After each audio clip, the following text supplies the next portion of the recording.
يريد الله بكم اليسر ولا يريد بكم العسر. السلام علیکم ورحمۃ اللہ وبرکاتہ. الحمدللہ والصلاة والسلام علی رسول اللہ. محترم ناظرین و سامعین، آج کی اس مجلس میں ہم آپ کے سامنے عرفہ کے دن کا وظیفہ پیش کرنا چاہتے ہیں. اور یاد رکھیے کہ وظائف کی دنیا آج کل بہت بڑی اور بڑی ہوتی جا رہی ہے، اور اس میں کچھ تو مجربات کے نام سے داخل ہو رہے ہیں، اور کچھ تو ایسی بے سر و پا باتیں جن کی کوئی حقیقت نہیں، بلکہ ایسے وظائف جو قرآن و سنت سے بالکل خلاف ہو، اس طرح کی بھی باتیں آتی ہیں. تو وظائف کے بارے میں یہ اصول یاد رکھنے کی ضرورت ہے کہ جو بھی وظیفہ آئے تو سب سے پہلے تو اگر وہ قرآن و سنت کا، قرآن مجید اور حدیث پاک سے اگر وہ ثابت ہے تو اس کی اہمیت اور افضلیت بہت زیادہ ہوگی.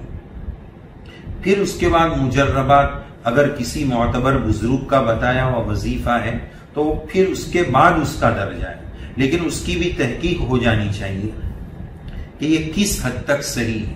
تو آج ہم آپ کی خدمت میں عرفہ کے دن کا وہ وظیفہ پیش کر رہے ہیں جو امام الانبیاء جناب محمد الرسول اللہ صلی اللہ علیہ وسلم کی ذات اقدس سے ثابت ہے. روایت ترمذی شریف میں موجود ہے. حضرت عبداللہ ابن عمرو ابن العاص رضی اللہ عنہ سے روایت موجود ہے. نبی کریم علیہ السلام کا ارشاد گرامی، خیر الدعاء دعاء عرفہ، کہ بہترین دعا عرفہ کی دعا ہے. اور اس دعا کی فضیلت کے بارے میں بتایا کہ وہ ایسی دعا اتنی بہتر ہے کہ میں نے بھی اس کو کہا ہے، قلت انا والنبیون من قبلی، میں نے اور مجھ سے پچھلے نبیوں نے وہ دعا کی ہے. یعنی یہ ایسی مضبوط دعا ہے کہ کسی ایک نبی کا وظیفہ نہیں ہے. والنبیون من قبلی، مجھ سے پچھلے نبیوں کا بھی یہ وظیفہ رہا ہے، ان کا یہ عمل رہا ہے، اور یہ عرفہ کا وظیفہ ہے. تو عرفہ کے دن اس وظیفے کا ہم خصوصیت کے ساتھ بہت اہتمام کریں.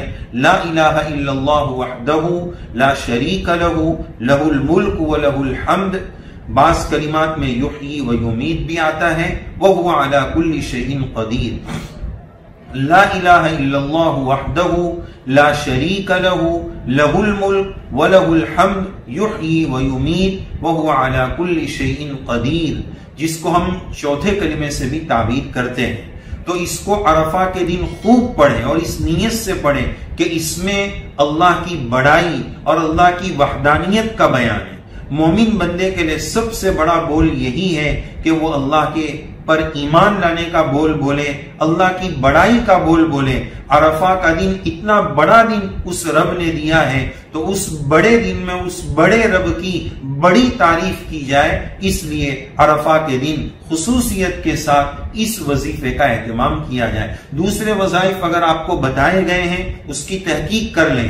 ہم کسی وظیفے کا صراحتاً انکار نہیں کر رہے ہیں، لیکن اس سے افضل وظیفہ عرفہ کا ہو نہیں سکتا ہے. اور عربی فتاوی میں ہم نے تحقیق کی، یہ بات لکھی ہوئی ہے کہ یہ فضیلت، یہ وظیفہ صرف حجاج کے لیے نہیں ہے. افضل قول یہی لکھا ہے کہ یہ غیر حجاج کے لیے بھی ہے. حاجی تو اس کو پڑھتے ہی ہے، لیکن یہ وظیفہ غیر حجاج، غیر حاجیوں کے لیے بھی ہے. تو عرفہ کے دن ہم اس وظیفے کا خصوصیت کے ساتھ اہتمام کریں، عمل کریں. اللہ عز و جل ہم سب کو توفیق عمل سے نوازے. آمین یا رب العالمین. وآخر دعوانا ان الحمد للہ رب العالمین.